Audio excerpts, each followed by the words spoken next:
എന്താ ബുദ്ധി ഉപയോഗിക്കണം. ജുമാ ഖുതുബ മലയാളത്തിലല്ല നടത്തല്. ഒരു ഹദീസ് തരീങ്ങൾ ജുമാ ഖുതുബ മലയാളത്തിൽ നടത്തണമെന്നില്ല. ഖുർആൻ ആയത്ത് തരീ. എവിടെ ജുമാ ഖുതുബ മലയാളത്തിൽ നടത്തണമെന്ന് കിട്ടിയത്? ബുദ്ധി ഉപയോഗിച്ചതാ. ജുമാ ഖുതുബ ഉപദേശമാണ്. ഉപദേശം അത് ജനങ്ങൾക്ക് മനസ്സിലാകുന്ന ഭാഷയിലായിരിക്കണം. എന്താ ഉപയോഗിച്ചത്? മൂടോട് ചിന്തിച്ചാല് താനോട് ചിന്തിച്ചതാ. ബുദ്ധി ഉപയോഗിച്ചു. ആലോചിച്ചു നിങ്ങള്. ബുദ്ധി കൊണ്ട് ആലോചിച്ചിട്ടാണ് അവര് ഖുതുബ തിരിയണമെന്നാക്കിയത്. എന്നാൽ അതേ ബുദ്ധി ഉണ്ടെങ്കിൽ ഇങ്ങനെ ആലോചിച്ചൂടെ?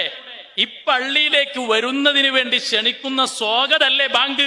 ഇപ്പൊ സലഫി പള്ളിയിൽ നിന്ന് നാളെ ബാങ്ക് കൊടുക്കുമ്പോ എങ്ങനെ പറയണം? നിങ്ങൾ നിസ്കാരത്തിലേക്ക് വരൂ. ഹയ്യാല സ്വലാ എന്നുള്ളതിന്റെ അർത്ഥം എങ്ങനെയാണ്? ഹയ്യാലൽ ഫലാഹ്, നിങ്ങൾ വിജയത്തിലേക്ക് വരൂ എന്ന് മൗലവി പറയണം. കാരണം ഇതേ മൗലവിമാരുടെ ഒയന്ന മണ്ടയിൽ നിന്ന് ആലോചിച്ച് അവരെടുത്ത ഈ തെളിവ് ഇങ്ങനെയാണെങ്കിൽ ബാങ്കിന് ഫിറ്റാക്കണ്ടേ? അടുത്തത് ചോദിക്കട്ടെ, നിസ്കാരം അള്ളാഹുമ്മയുടെ ഭാഷ മലയാളാണല്ലോ. ഇപ്പൊ മലയാളം ആയതുകൊണ്ട് നമ്മൾ നിസ്കരിക്കണം മലയാളത്തിലല്ലേ? മൗലവിയുടെ ഒയന്ന ബുദ്ധിയിൽ അങ്ങനെ വരിക. ആ മൗലവി നാളെ എന്ത് വേണം? മുജാഹിദിന്റെ പള്ളിയിൽ നാളെ മുതൽ നിസ്കാരം എങ്ങനെയാവണം?